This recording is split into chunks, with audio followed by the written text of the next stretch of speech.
Hello बच्चों, कैसे हैं आप लोग। चलिए हम लोग इस क्वेश्चन को बनाते हैं।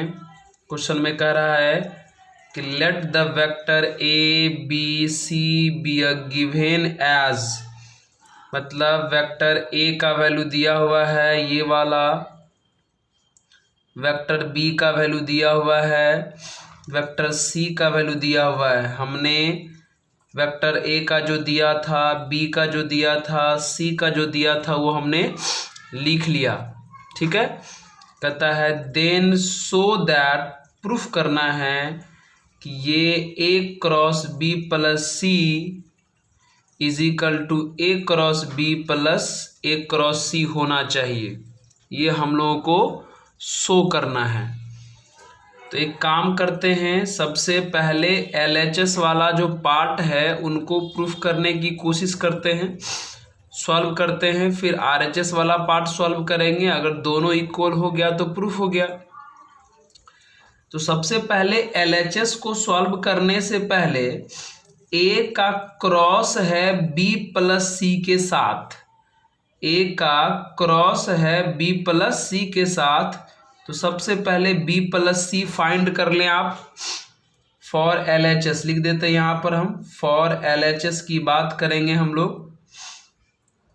तो LHS में B प्लस सी चाहिए, तो सबसे पहले B प्लस सी फाइंड कर लीजिए। B प्लस सी, यहाँ पर वेक्टर B दिया हुआ है, यहाँ पर वेक्टर C दिया हुआ है, ऐड करिए।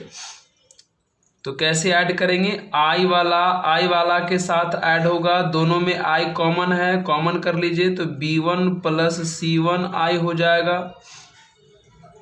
J वाला J के साथ होगा, तो दोनों में J कॉमन है, तो B2 प्लस C2 J हो जाएगा। K वाला K के साथ दोनों में K कॉमन है, तो B3 प्लस C3 K हो जाएगा। आ गया B प्लस सी। अब इसी B प्लस सी वेक्टर को LHS कहता है कि A cross B plus C निकालिए, फाइंड करिए।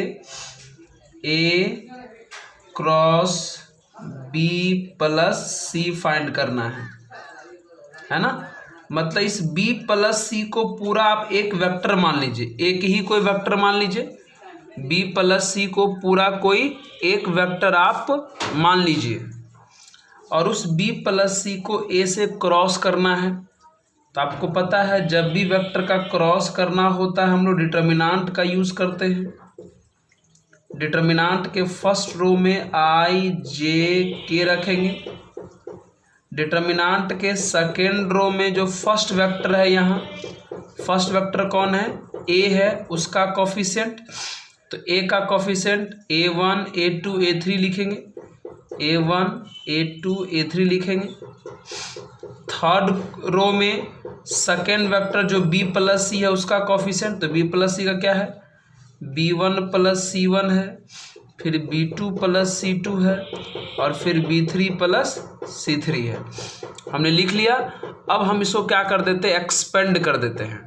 ठीक है, चलिए एक्सपेंड करिए। हम एक्सपेंड जो है फर्स्ट रो के थ्रू ही कर देते हैं। एक्सपेंशन जो है हम फर्स्ट रो के थ्रू, तो करने के लिए यहाँ पर प्लस साइन कन्वेंशन लगाना पड़ेगा। यहाँ पर प्लस, यहाँ पर माइनस, यहाँ पर प्लस, साइन कन्वेंशन होता है ना एक्सपेंशन करने के लिए, तो हमने लगा दिया।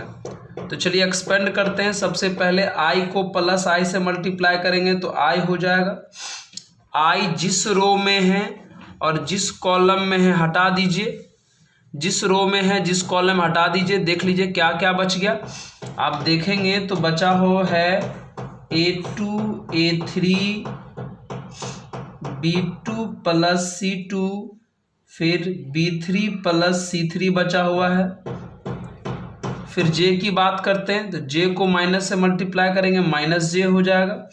अब J फर्स्ट रो में है, सेकेंड कॉलम में है, हटा दीजिए। देखिए क्या बचा हुआ है, देख रहे क्या बचा हुआ है ना। तो क्या बचा हुआ है, A1 A3 B1 plus C1 और B3 प्लस C3 बचा हुआ है। फिर बात अब K की करेंगे, तो K को प्लस से मल्टीप्लाई करेंगे तो प्लस K हो जाएगा। अब देखिए K फर्स्ट रो में है और थर्ड कॉलम में है, हटा दिए। क्या बचा देखिए, A1 A2 plus A1 A2 और उसके बाद भी कुछ बचा हुआ है A1 A2 B1 plus C1 और B2 प्लस C2 बचा हुआ है ना। चलिए यही सब बचा हुआ था, हमने सब कुछ लिख लिया। अब थोड़ा थोड़ा करके इसको आप एक्सपेंड कर दीजिए, ज़्यादा कैलकुलेशन तो नहीं करेंगे, थोड़ा सा कैलकुलेशन करके छोड़ देंगे। करिए, इनको इनसे मल्टीप्लाई करिएगा आप तो हो जाएगा A2B3 प्लस A2C3, फिर माइनस लिख के इसको मल्टीप्लाई करिएगा, है ना। तो माइनस लिख के मल्टीप्लाई करिएगा तो सब में माइनस फैल जाएगा, क्योंकि पहले हम करिए देते, हटाइए तो करिए कितना हो जाएगा, ये करिए तो हो जाएगा B2A3 हो जाएगा ना, B2A3 फिर प्लस C2A3 हो जाएगा, कर दीजिए क्लोज। चलिए जे से मुलाकात करिए, जे के पास आइए, फिर माइनस जे, है ना, सॉल्व करिए। इसका इससे मल्टीप्लाई करेंगे तो A1, इसका इससे ऐसे बाय क्रॉस मल्टीप्लाई होता है ना, ऐसे बाय क्रॉस मल्टीप्लाई होता है, तो A1 B3 plus A1 C3 हो गया। फिर माइनस लिखेंगे, अब माइनस लिख करके इसको मल्टीप्लाई करेंगे, तो करिए इसको मल्टीप्लाई, तो कितना हो जाएगा, इसको मल्टीप्लाई करेंगे तो हम यहीं पर लिख देते हैं बगल में ब्रैकेट के अंदर, तो कितना हो जाएगा ये B1, इसको मल्टीप्लाई कर रहे हैं, B1A3 प्लस C1A3 मल्टीप्लाई कर दिया, ब्रैकेट क्लोज। ये जे वाले का काम हो गया। चलिए अब हम लोग के वाले का करते हैं, तो यहाँ पर के वाला है, चलिए के प्लस में के था, अंदर में देखिए इसको इससे मल्टीप्लाई करेंगे, क्या हो जाएगा ये हमारा A1 B2 हो जाएगा प्लस A1 C2 हो जाएगा, फिर माइनस लिख करके, फिर माइनस लिख के इसको मल्टीप्लाई करेंगे, कितना हो जाएगा B1A2 प्लस C1A2 हो जाएगा, हो गया। अब सबको थोड़ा सा और कैलकुलेशन कर दीजिए, सीधा ठीक कर दीजिए सबको कैलकुलेशन करके। चलिए कर देते हैं, आई के पास आइए, आई से करते हैं, ये A2B3 है, फिर प्लस A2C3 है, यहाँ माइनस से मल्टीप्लाई करेंगे तो माइनस B2A3 हो जाएगा, फिर माइनस C2A3 हो जाएगा। चलिए आई का हो गया काम, फिर जे से करते हैं, तो माइनस जे यहाँ पर करिए, कितना हो जाएगा यहाँ पर A1 B3 हो जाएगा, फिर प्लस A1 C3 है, माइनस से मल्टीप्लाई करोगे तो माइनस इसमें करोगे तो कितना हो जाएगा माइनस B1 A3 हो जाएगा, फिर माइनस C1 A3 हो गया, ब्रैकेट क्लोज कर दीजिए। फिर के से आइए, तो के पास अगर आइएगा तो के कितना हो जाएगा ये A1 B2 plus A1 C2, minus से मल्टीप्लाई कर दीजिए तो माइनस B1 A2 और माइनस C1 A2 हो गया। तो चलिए इस तरीके से हमने LHS का जो भी वैल्यू है करके निकाल लिया। ज़्यादा सॉल्व नहीं करना है, प्रूफ करने वाली चीज़ें हैं। LHS को भी हमने सॉल्व कर लिया, अब RHS को सॉल्व करते कुछ नहीं, थोड़ा सा कैलकुलेशन टाइप का है और कुछ नहीं। अब RHS की बात करते हैं, ठीक है। चलिए RHS की अब बात करेंगे। फॉर RHS देख लीजिए, हम लोग अब RHS की बात कर लेते हैं।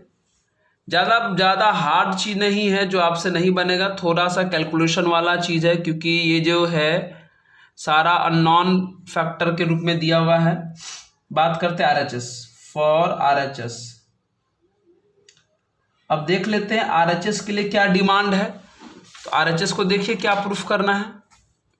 देखिए RHS में A क्रॉस B चाहिए, फिर A क्रॉस C चाहिए, तब दोनों को ऐड करना पड़ेगा। A क्रॉस B और A क्रॉस C निकाल के दोनों को ऐड करेंगे, तो अलग अलग निकालिए पहले, A क्रॉस B और A क्रॉस C, है ना। तो चलिए सबसे पहले निकालते A क्रॉस B। अब क्रॉस जब भी निकालना होता है तो डिटर्मिनांट तो लगाना ही पड़ेगा। डिटर्मिनांट के फर्स्ट रो में तो I J के डालना ही पड़ेगा। अब सेकेंड रो की बात करते हैं, तो सेकेंड रो में फर्स्ट वेक्टर जो A है उसका कंपोनेंट लिख दीजिए। तो फर्स्ट वेक्टर A का जो वैल्यू है कितना है ना, यही है ना। तो A1 A2 A3 हो जाएगा, लिख दीजिए यहाँ पर A1 A2 A3। ठीक उसी प्रकार अगर आप देखिएगा क्वेश्चन में, तो B1 का जो कंपोनेंट यानी B का जो वैल्यू दिया हुआ है वो B1, B2 और B3 दिया हुआ है। चलिए इसको सॉल्व कर लीजिए, करिए सॉल्व, फिर से करिए एक्सपेंड। आपको पता है एक्सपेंड करने के लिए हमको साइन कन्वेंशन लगाना पड़ता है। तो साइन कन्वेंशन कहता है कि सबसे शुरू में प्लस डालो, यहाँ पर माइनस डालो, फिर प्लस डालो, है ना। करिए एक्सपेंशन। आई के थ्रू अगर करेंगे तो यहाँ पर आई लिख देते हैं। तो आई जिस रो में है और जिस कॉलम में उसको ढक दीजिए। देखिए बचा क्या, ध्यान से देखिए तो डायरेक्ट कर सकते हैं कैलकुलेशन अगर करना चाहे। बाय क्रॉस ऐसे करिए, फिर ऐसे करिए, ऐसे फिर ऐसे, तो हो जाएगा A2B3 और माइनस B2A3 होगा। A2B3 और माइनस B2A3 लिख दीजिए डायरेक्ट, हो जाएगा A2B3 और माइनस B2A3 डायरेक्ट लिख दिए। फिर जे की बात करते हैं तो ये माइनस जे हो जाएगा, है ना। अब जे देखिए इस रो में है और इस कॉलम में रख दिए। अब क्या बचा, जो बचा उसका करिए बैकवर्ड में, ऐसे करेंगे और एक का ऐसे करेंगे, तो हो जाएगा A1B3 और माइनस B1A3 हो जाएगा। तो कर दीजिए A1B3 और माइनस B1A3 हो जाएगा। फिर अब बात कर लेते के की, तो के पास आइए, तो के में प्लस से मल्टीप्लाई करेंगे तो प्लस के हो जाएगा, है ना। तो करिए, ये के लिए यह रो है और यह कॉलम है ढक गया, जो बचा उसका मल्टीप्लाई करिए। तो मल्टीप्लाई करिएगा तो हो जाएगा A1B2 माइनस B1A2, करिए मल्टीप्लाई, हो जाएगा A1B2 माइनस B1A2। चलिए हो गया, A क्रॉस B निकल गया, ज़्यादा कुछ दिमाग नहीं लगाना है। अब अगला क्या था RHS का अगला पार्ट, A क्रॉस B निकाल के फिर A क्रॉस C भी निकालना है, तब दोनों को ऐड करना है। चलिए अब A क्रॉस C फाइंड कर लेते हैं। चलिए फाइंड करिए A क्रॉस C, तो फिर से क्रॉस निकालना है, तो डिटर्मिनांट तो लगाना ही पड़ेगा, लगा दीजिए डिटर्मिनांट। डिटर्मिनांट के फर्स्ट रो में I, J के सेकेंड रो में फर्स्ट वेक्टर यानी A का कंपोनेंट। तो A का कंपोनेंट आपको पता है A1, A2, A3 क्वेश्चन में दिया है ना, यहाँ पर, यहाँ देखिए ABC का वैल्यू दिया है ना, इसी में से ले लेते हैं। A का कंपोनेंट A1, A2, A3 है, B का B1, B2, B3 है और C का C1, C2, C3 है, यहीं से उठाते हैं, रख दीजिए। फिर बगल में कौन है, यहाँ पर C है, C का वैल्यू अभी आपने देखा C1, C2 और C3 है ना। चलिए अब इसको भी एक्सपेंड कर दीजिए। एक्सपेंड करने के लिए फिर से हमको साइन कन्वेंशन चाहिए, तो यहाँ पर प्लस, यहाँ पर माइनस, यहाँ पर प्लस। चलिए करते हैं, तो I को प्लस I से करेंगे तो प्लस I हो गया। अब ये जिस रो में ढक दिए, जिस कॉलम में ढक दिए, देखिए क्या बचा, ये बचा A2C3, ऐसे और ऐसे मल्टीप्लाई करते A2C3, ये बचा A2C3 माइनस C2A3 बचा। फिर J के पास आइए, J के पास माइनस J हो जाएगा। J का अगर मल्टीप्लाई करते तो रो ढक गया, कॉलम ढक गया, क्या बच जाएगा A1C3 माइनस C1, देख लीजिए गौर से कितना हो जाएगा, ये A1C3 माइनस C1A3 हो जाएगा। फिर आइए के पास, तो के को प्लस से मल्टीप्लाई करेंगे तो प्लस के हो जाएगा, है ना। के लिए क्या हो जाएगा, यह रो है, यह कॉलम है, ढक दिए, क्या बचा गौर से देख लीजिए, है ना। क्या बचा A1C2 माइनस C1A2 हो गया ना। अब सब हमने लिख दिया। RHS में क्या कहता है, इन दोनों को ऐड भी करना है। RHS का जो फॉर्मेट है वो A क्रॉस B और A क्रॉस C को ऐड करना है ना। तो चलिए उसको हम लोग ऐड कर लेते हैं, करिए A क्रॉस B और A क्रॉस C को ऐड करिए। बहुत ही सिंपल है, बस थोड़ा सा ध्यान देना है और क्या। देयरफॉर A क्रॉस B अब प्लस A क्रॉस C दोनों को ऐड करते हैं, है ना। ऐड कैसे करेंगे, I वाले को I से ऐड करेंगे, J वाले को J से और K वाले को K से। तो ध्यान से देखिए तो दोनों ही वेक्टर में यहाँ देख लीजिए I है ना, तो क्या करते हैं, इन्हीं दोनों को ऐड करना है, इसको और इसको ऐड करना है, ठीक है। इन दोनों में I है, I तो कॉमन है, I बाहर कर लीजिए, अंदर में क्या बच जाएगा, वहाँ से बचेगा A2B3 माइनस B2A3 और यहाँ से क्या बचेगा, प्लस करना है तो प्लस A2C3 माइनस C2A3 हो गया I का काम। चलिए अब दोनों वेक्टर में J के पास आइए, देखिए J यहाँ भी माइनस में है, माइनस में यहाँ भी J है, तो माइनस जे कॉमन कर लेते हैं, तो बताइए क्या बचेगा, वहाँ का कितना बचेगा, जे का आगे का, यहाँ है ना जे और यहाँ है जे, तो वहाँ बच जाएगा आपको a1b3 माइनस b1a3, और यहाँ प्लस करना तो क्या बचेगा, प्लस a1c3 माइनस c1a3 बच गया। फिर अब बात करते हैं के की, तो के देखिए इसमें भी प्लस में के है, इसमें भी प्लस में के है, तो प्लस के आ गया। अब ऐड करिए, उसका जो के का कोफिशिएंट है वो a1b2 माइनस b1a2 है, अब फिर प्लस इसका कितना है a1c2 फिर माइनस c1a2 है, हो गया। चलिए अब इसी को थोड़ा सा अरेंज कर दीजिए, अरेंज करना बड़ा आसान है, करिए अरेंज, थोड़ा करिए। देखिए आई वाले को अरेंज करते हैं हम, आई वाले को अरेंज करिए, ये आई वाला, तो जो ये दोनों प्लस में है तो प्लस वाले को पहले लिख लीजिए, तो a2b3 अब प्लस a2c3, हमने प्लस वाला को लिख लिया। फिर ये दोनों माइनस में है, माइनस वाले को बाद में लिख लीजिए, माइनस b2a3 अब माइनस c2a3, हो गया। चलिए अब बात किसका करेंगे, जे वाले की बात करेंगे, है ना, तो माइनस जे वाले की बात करते हैं। तो जे वाला में ये और ये प्लस में है, लिख लीजिए, तो a1b3 प्लस a1c3 हो गया। फिर माइनस वाला लिख लीजिए, फिर माइनस में ये और ये है, यानी माइनस b1a3 और माइनस c1a3, हमने उसको भी लिख लिया, a3 है ये, a3 है। यहाँ अगर दिक्कत हो रहा है तो इसको यहाँ पर हटा करके, हट नहीं रहा, यहाँ लिख देते हैं हम माइनस जे, ऐसे मेरे पास जगह नहीं है, एक ही लाइन में लिख देते, लेकिन जगह तो नहीं है इसलिए हम ऐसे लिख रहे हैं। तो पहले प्लस वाला को लिख लीजिए, तो कितना हो जाएगा a1b3 या प्लस a1c3, फिर माइनस वाला को लिखिए, माइनस में ये दोनों है, यानी b1a3 और माइनस c1a3 हो गया। फिर अब के वाला को लिखिए, तो प्लस में के हो जाएगा, कितना आ जाएगा, प्लस में ये है और ये है, दोनों लिख लिए, तो a1b2 प्लस a1c2 हो जाएगा। फिर माइनस वाला को लिखिए, तो b1a2, ये दोनों माइनस में है, और फिर माइनस c1a2, देखिए हो गया ना सॉल्व। अब मिलाइए इसको LHS वाले से मिलाइए कि क्या बराबर आया, बराबर हो गया तो प्रूफ हो गया। देखिए LHS वाले में आते हैं, ध्यान से देखिएगा, I का जो कोफिशिएंट है यहाँ पर a2b3 a2c3 माइनस b2a3 और माइनस c2a3 है। अब LHS वाला से मिलाइए, तो देखिए यहाँ भी वही है, a2b3 a2c3 minus b2a3 minus c2a3, मिला के देखिए एकदम दोनों सेम टू सेम मैच कर गया। इसका मतलब आई वाला जो हमारा मैच कर गया, यानी हमारा आंसर बिल्कुल सही है। फिर जे वाला का मैच करिए, देखिए इस केस में जो जे है हमारा a1b3 a1c3 b1a3 c1a3, देख लीजिए इसमें भी वही है, a1b3 a1c3 minus b1a3 minus c1a3। आप मैच करके देखिए दोनों का, फिर इसको मैच कर लीजिए। इसका देखिए के वाला कितना है, a1b2 a1c2 a1b2 a1c2, देखिए और है इसका, देखिए a1b2 a1c2 हो गया।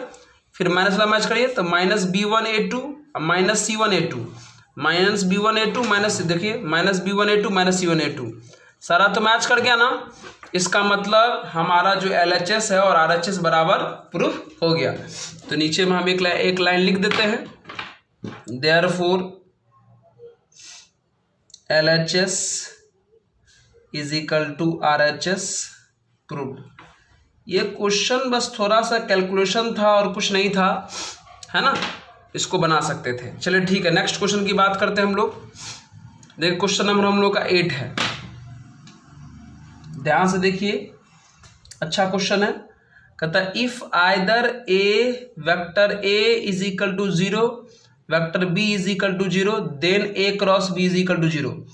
कह रहा है इफ वेक्टर ए अगर 0 वेक्टर हो और वेक्टर बी भी अगर 0 वेक्टर हो तो श्योर है, 100% गारंटी है कि ए क्रॉस बी को भी 0 होना भी पड़ेगा, है ना। लेकिन हमसे क्वेश्चन पूछ रहा है कि इज द कन्वर्स ट्रू, क्या इसका उल्टा सही है। उल्टा मतलब ध्यान से समझिए, पहले क्वेश्चन का क्या कहता है, पहला क्वेश्चन का पार्ट है कि अगर ए 0 है बी 0 है तो ए क्रॉस बी तो हर हाल में 0 होगा। कन्वर्स, कन्वर्स का मतलब क्या हुआ कि इफ ए क्रॉस बी 0 होगा तो क्या होगा, तो ए क्रॉस बी 0 होगा तो दो केस होगा। हो सकता है कि वेक्टर ए 0 हो जाए और वेक्टर बी भी 0 हो जाए, या हो सकता है कि वेक्टर ए एंड बी जो है वो कोलिनियर हो जाए, आर कोलिनियर, है ना। तो उल्टा यानी ए क्रॉस बी को 0 होने का दो तरीका है, ए 0 हो जाए बी 0 हो जाए फिर भी ए क्रॉस बी 0 हो जाएगा, या ए और बी 0 हो जाए फिर भी सॉरी ए और बी अगर कोलिनियर हो जाए फिर भी ए क्रॉस बी 0 हो जाएगा। यानी कह सकते हैं ऊपर वाले कंडीशन का जस्ट उल्टा तो ये नहीं है। ऊपर वाला कंडीशन कहता है अगर ए 0 है बी 0 है तो ए क्रॉस बी 0 होना चाहिए, लेकिन नीचे में जब उल्टा किए तो ए क्रॉस बी अगर 0 होगा तो ए क्रॉस बी 0 होने के लिए ए 0 होना चाहिए, बी 0 होना चाहिए, या ए और बी को कोलिनियर होना चाहिए। तो ये दो दो कंडीशन सेटिस्फाई कर देता है। इसका मतलब है कि ऊपर वाला का जब उल्टा किए तो ऊपर वाला का उल्टा करने पर ए क्रॉस बी बराबर 0 पर सिर्फ यही आना चाहिए था, तब सही माना जाता। लेकिन जब यहाँ ए क्रॉस बी बराबर 0 किए तो दो दो पार्ट आ गया। इसका मतलब कह सकते हैं इसका जो कन्वर्स है वो सही नहीं है ना। कुछ लोग सोच रहे होंगे सर इसको एग्जाम्पल से भी हमको क्लियर कर दीजिए, है ना। तो कोई भी दो वेक्टर ऐसा ले लीजिए जो कोलिनियर हो और उसका क्रॉस निकाल के देखिए 0 हो जाएगा। जैसे एग्जाम्पल अगर हम आपको बता दें, जैसे हम आप ले लेते हैं, मान लीजिए एग्जाम्पल, मान लीजिए कोई वेक्टर ए ले लिया जाए i-2j और -3k। अब इसी के कोलिनियर दूसरा ले लीजिए। अब कोलिनियर वेक्टर लेना बड़ा आसान है। कोलिनियर वेक्टर जब भी लेना हो तो पहले वेक्टर में किसी भी नंबर से मल्टीप्लाई कर दीजिए, पहला वेक्टर में किसी भी नंबर से मल्टीप्लाई कर दीजिए, कोलिनियर हो जाएगा। मान लीजिए हम 2 से मल्टीप्लाई कर देते हैं तो 2y -4j -6k हो गया। अब आप इन दोनों का क्रॉस निकाल के देखिए, ना तो ये वेक्टर और ना तो ये वेक्टर 0 है, लेकिन क्रॉस निकालिएगा तो 0 आ जाएगा। निकाल के देख लीजिए क्रॉस, ए क्रॉस बी निकालिएगा तो क्रॉस निकालने के लिए डिटर्मिनांट लगाइएगा। डिटर्मिनांट कहता है कि फर्स्ट रो में i j k लिखो, सेकेंड रो में फर्स्ट वेक्टर का कंपोनेंट। तो फर्स्ट वेक्टर यहाँ कौन है, फर्स्ट वेक्टर यहाँ कौन है, ए है ना। तो ए का कंपोनेंट कितना है देखिए, 1 है -2 है -3 है, 1 है -2 है -3 है। सेकेंड में बी का कंपोनेंट बी कितना है, 2 है -4 है और -6 है ना। चलिए इसको सॉल्व करके देखिए थोड़ा सा। ये i हो गया, ये j हो गया, ये k हो गया, ये 1 हो गया, ये -2 हो गया, ये -3 हो गया। अब देखिए ये जो थर्ड रो है डिटर्मिनांट का प्रॉपर्टी लगा देते, डिटर्मिनांट सॉल्व करना है ना। तो ये जो थर्ड रो है, इस थर्ड रो से 2 कॉमन हो सकता है ना। थर्ड रो से 2 कॉमन हो सकता है, तो 2 कॉमन करके बाहर कर देते हैं। तो 2 कॉमन करेंगे तो यहाँ 1 बच जाएगा, 2 कॉमन करेंगे तो -2 बच जाएगा, 2 कॉमन करेंगे तो -3 बच जाएगा। और डिटर्मिनांट का प्रॉपर्टी आप लोग को पता होना चाहिए कि अगर किसी डिटर्मिनांट का 2 रो इक्वल हो जाए, अगर किसी डिटर्मिनांट का 2 रो इक्वल हो जाए तो उस डिटर्मिनांट का वैल्यू 0 होता है। तो देख लीजिए इस डिटर्मिनांट का सेकेंड रो और थर्ड रो इक्वल हो गया, इसका मतलब इस पूरे डिटर्मिनांट का जो वैल्यू है वो 0 हो जाएगा, =0। देखिए हो गया ना। इसका मतलब क्या हुआ कि ए क्रॉस बी को 0 होने के लिए कोई ज़रूरी नहीं है कि ए और बी 0 होना चाहिए। यहाँ देखिए ए और बी कोलिनियर हो गया फिर भी ए क्रॉस बी 0 हो गया, है ना।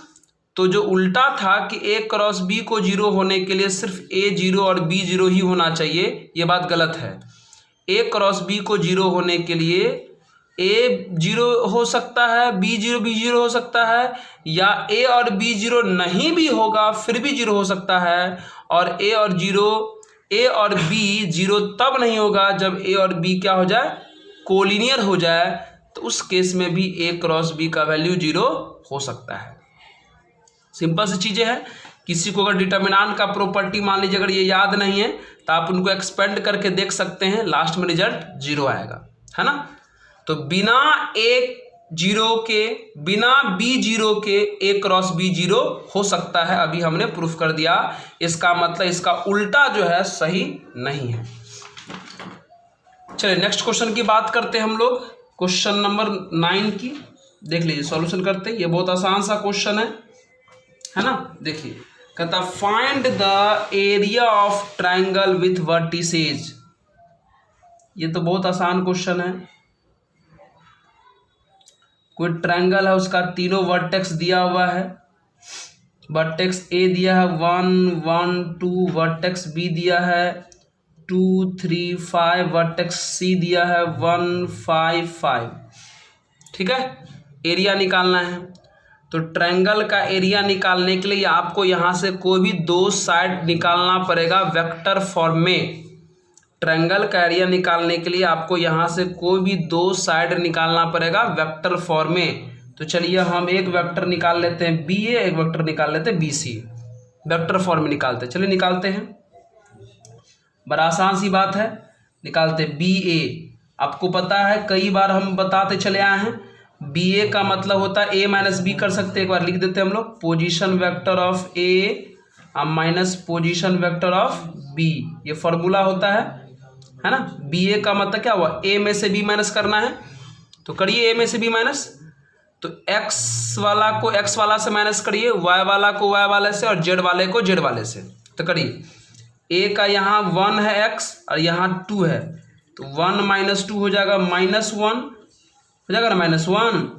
लेकिन एक्स वाला माइनस करने के बाद आई लगा दीजिएगा। क्यों? क्योंकि इसको वेक्टर फॉर्म में लिखना है और एक्स के तरफ का जो वेक्टर होता है वो आई होता है, इसलिए हमने आई लगा दिया। वाई वाला को वाई वाला से माइनस करिए, तो 1 में से 3 जाएगा तो -2 जे हो जाएगा। जेड वाला को 2 में से 5 जाएगा तो -3 के हो जाएगा।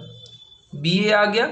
नेक्स्ट वेक्टर बी सी निकाल लीजिए, बी सी फाइंड कर लीजिए। तो बी सी के लिए क्या हो जाएगा, position vector of C minus position vector of B, है ना। तो सी में से बी माइनस करेंगे, तो करिए 1 माइनस 2 हो जाएगा -1, यानी -1 आई हो जाएगा। 5 माइनस 3 +2 जे हो जाएगा। 5 माइनस 5 0 के हो गया। माइनस करने के बाद आई जे के क्यों लगाते हैं, क्योंकि हमको वेक्टर फॉर्म में चाहिए, इसलिए आई जे के लगा दे रहे हैं। एक्स वाला को माइनस करने पर आई लगाते हैं, वाई वाला को वाई वाला में जे और जेड वाला में के लगाते हैं। ठीक है, जब भी ट्रायंगल का एरिया निकालना हो तो इस तरीके से दो साइड निकाल लीजिएगा। अब जो दोनों साइड निकाले उसके बाद दोनों का क्रॉस कर दीजिएगा, क्रॉस प्रोडक्ट, मतलब बी ए क्रॉस बी सी, दोनों का क्रॉस प्रोडक्ट करिए। क्रॉस प्रोडक्ट करने के लिए आपको डिटर्मिनेंट का रूल लगाना पड़ेगा। डिटर्मिनेंट का रूल कहता है फर्स्ट रो में आई जे के लिखो, सेकेंड रो में फर्स्ट वेक्टर यानी बी ए का कंपोनेंट, तो बी ए का कंपोनेंट यहाँ से लिख दीजिए -1 -2 -3। थर्ड रो में सेकेंड वेक्टर कंपोनेंट, मतलब बी सी का कंपोनेंट कितना हो जाएगा, -1 हो जाएगा, 2 हो जाएगा और 0 हो जाएगा। अब एक्सपेंड कर दो साइन कन्वेंशन के अनुसार, यहाँ पर प्लस होता है, यहाँ पर माइनस होता है, यहाँ पर प्लस होता है।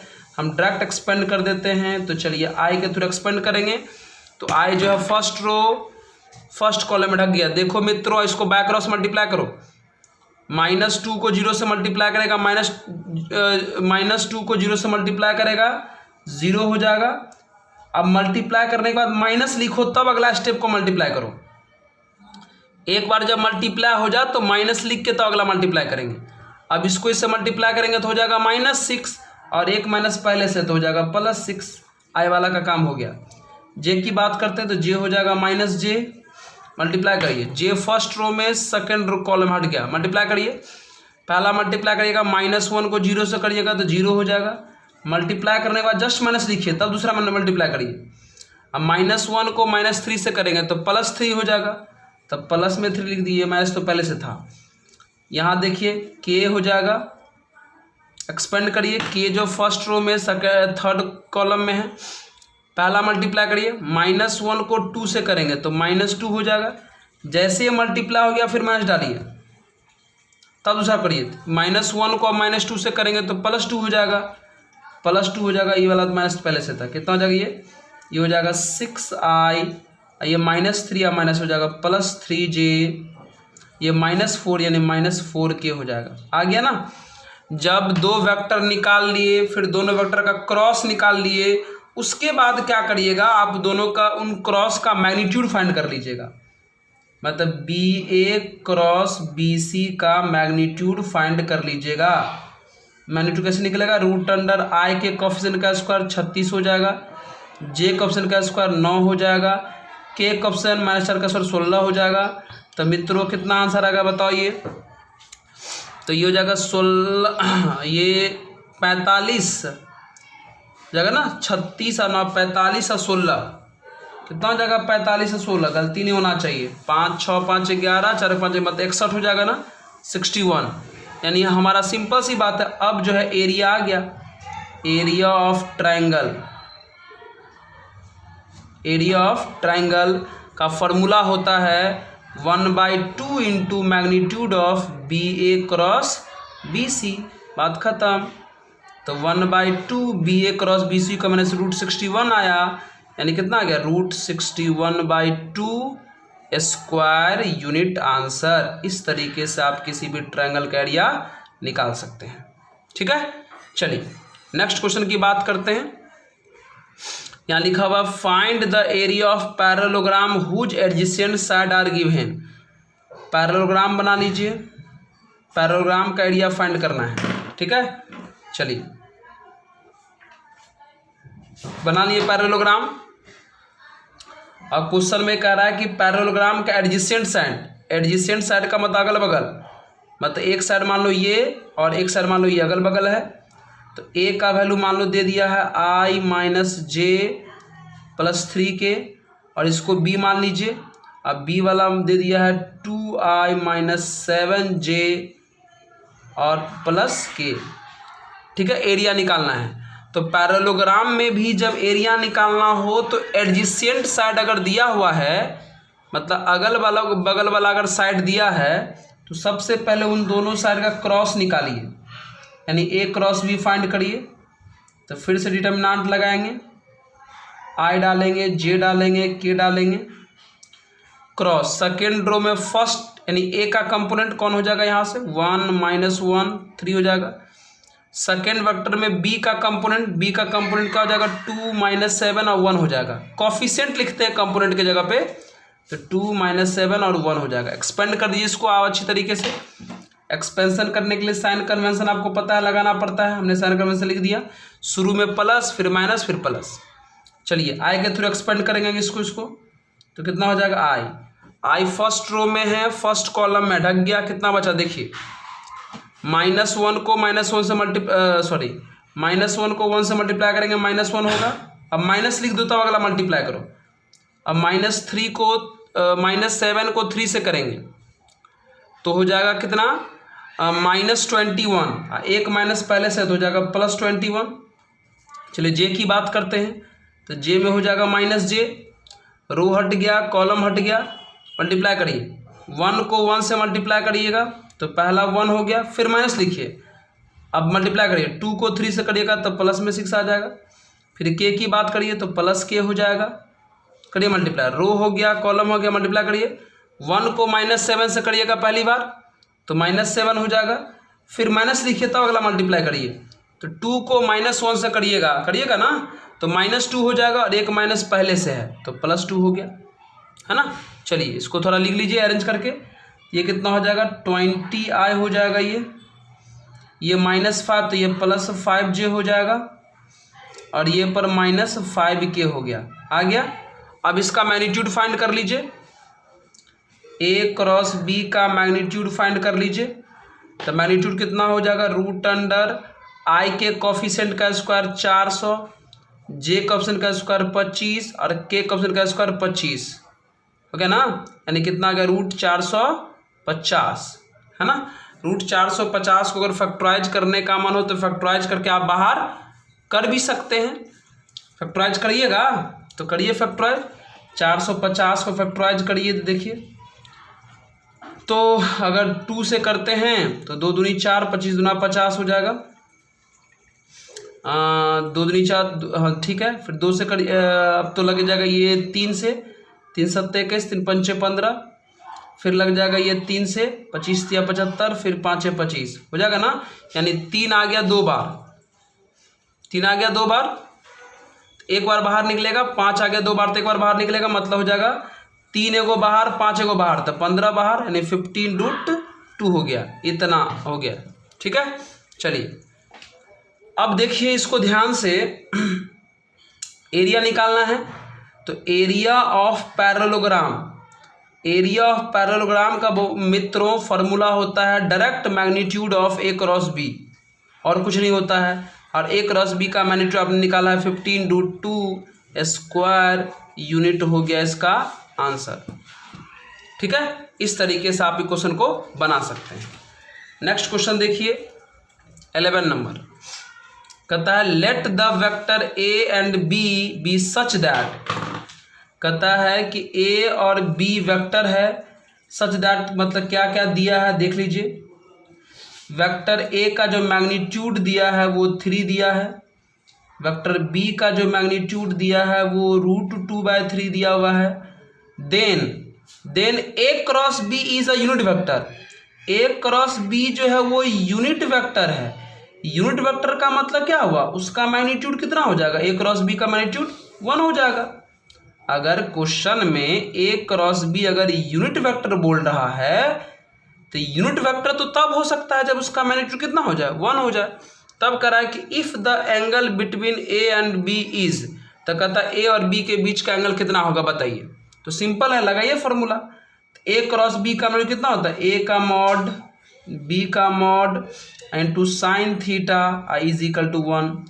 ए का मॉड दिया है 3, बी का मॉड दिया है √2/3, बगल में है sine theta is equal to हो गया 1, 3 से 3 साफ हो गया, ये √2 मल्टीप्लीकेशन में जाएगा डिवीजन में, तो sine theta is equal to हो जाएगा 1/√2। अब sine theta is equal to 1/√2 और 1/√2 को लिख सकते हैं हम लोग साइन π/4, तो साइन से साइन खत्म, यानी थीटा इज इक्वल टू हो गया π/4 आंसर।